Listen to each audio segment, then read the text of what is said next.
You close, you have the keys, you're officially a homeowner. First, take a moment and let that sink in. This is a big deal and you've worked hard to get here. But once excitement settles, a lot of first time buyers find themselves asking the same question. Okay, now what? Nobody hands you a checklist at the closing table. Nobody tells you what to do in the first 30, 60, or 90 days of owning a home. Today, we're fixing that. My name is Robert Portal and I'm a home loan advisor. My team and I have helped hundreds of families across the nation navigate the home buying process while making it stress-free.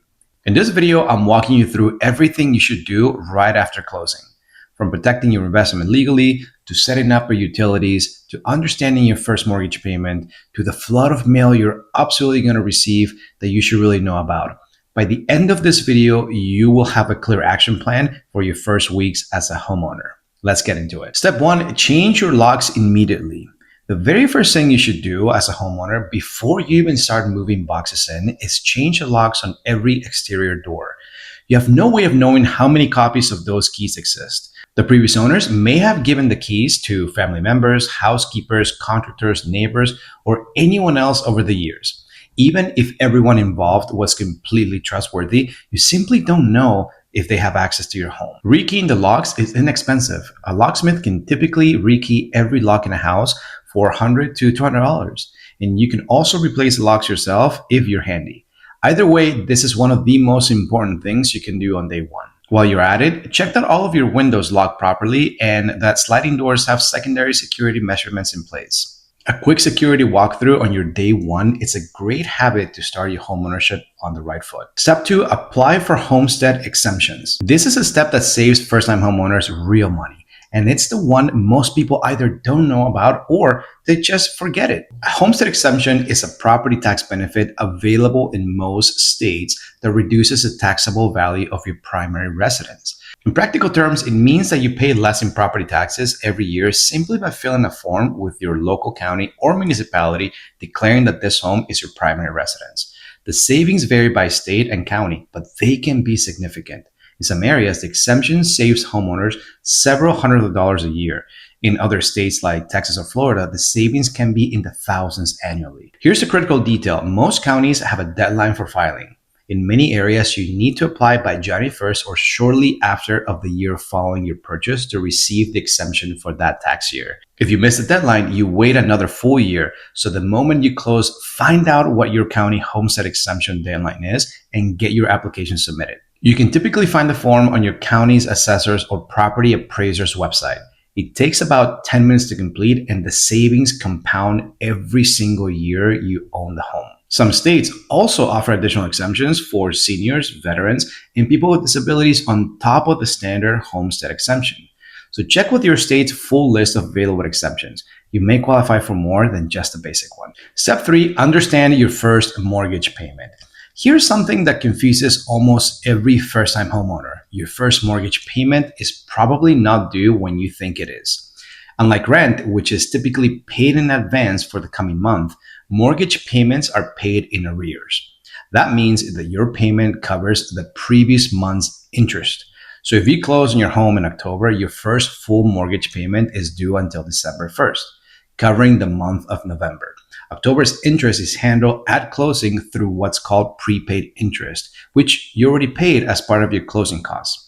This can be a nice surprise for buyers who are worried about cash flow right after closing.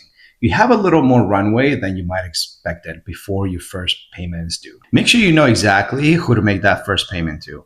In many cases, your loan has already been transferred to or sold to a new servicer by the time your first payment is due. Watch your mail carefully the weeks after closing for a notice of transfer. It will tell you who your new servicer is and where to send your payment. Set up your account online with your servicer as soon as you know who they are. Most services allow and encourage autopay, which ensures you never miss a payment. Step four, transfer your utilities. Before you move in, ideally before or on closing date, make sure all utilities are transferred into your name. This includes electricity, gas, water, sewer, trash, and internet. Some of these transfer automatically when ownership changes. Others require you to call and set up a new account. Contact each utility provider before closing if possible so service is active the moment you take possession. The last thing that you want is to spend your first night in a new home without power or water because the previous owner canceled their account on closing day. Also, take the meter reading on moving day for electricity, gas, and water.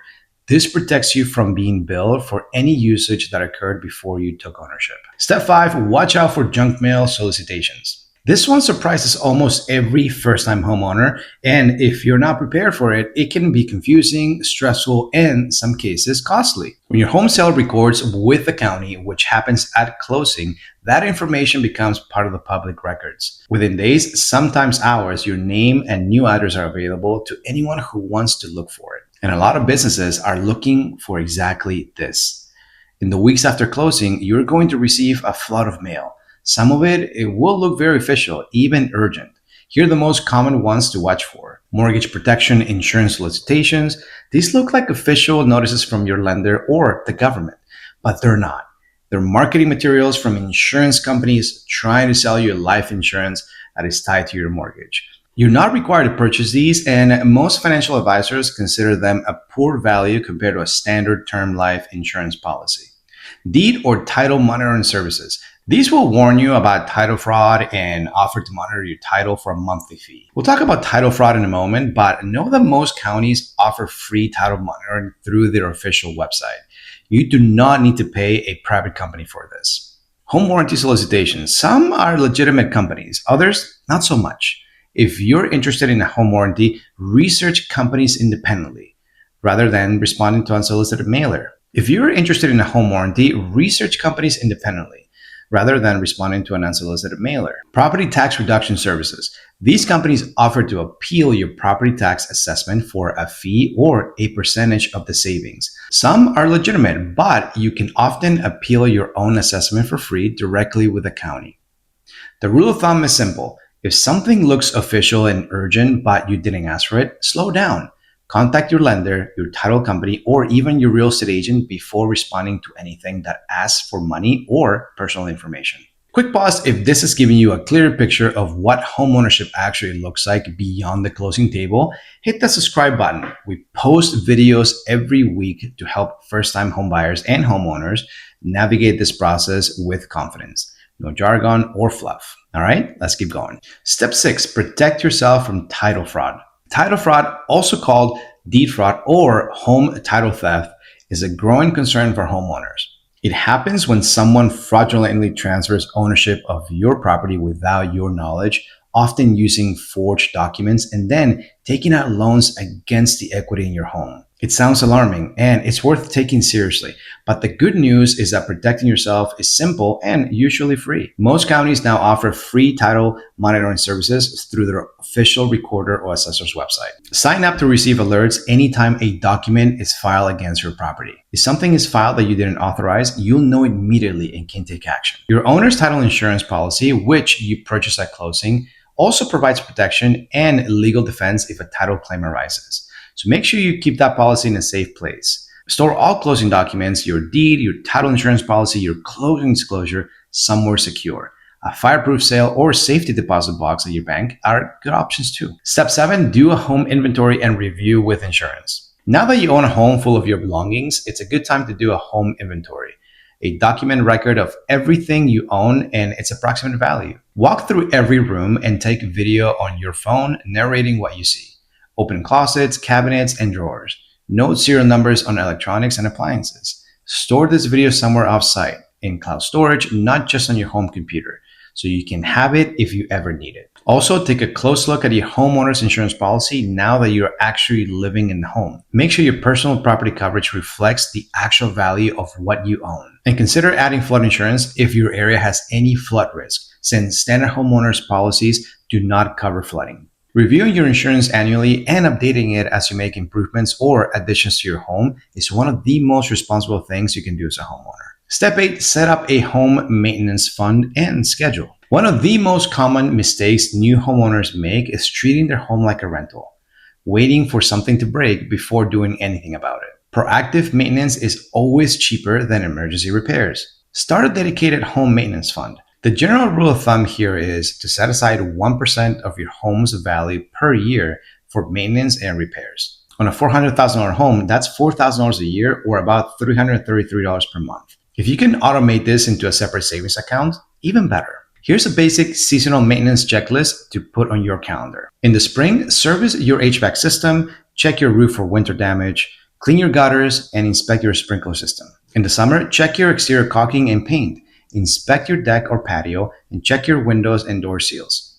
In the fall, service your furnace or heat pump, clean gutters again, drain outdoor hoses and faucets, and check your fireplace if you have one. In the winter, look out for ice dams, check pipes and cold snaps, test smoke and carbon monoxide detectors. Staying on top of small maintenance items prevents them from becoming large, expensive ones. Step 9, meet your neighbors and know your HOA. This one is easy to overlook in the chaos of moving, but it matters more than people realize. Introduce yourself to your neighbors as soon as you can.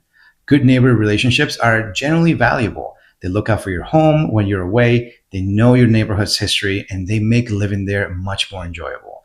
A simple knock on the door and a hello goes a long way. If your home is part of a homeowners association, get familiar with the rules, the fee structures, and the meeting schedule right away. HOA rules govern everything from what color you can paint your front door to whether you can park an RV in your driveway. Violating HOA rules, even accidentally, can result in fines. Know what you agreed to.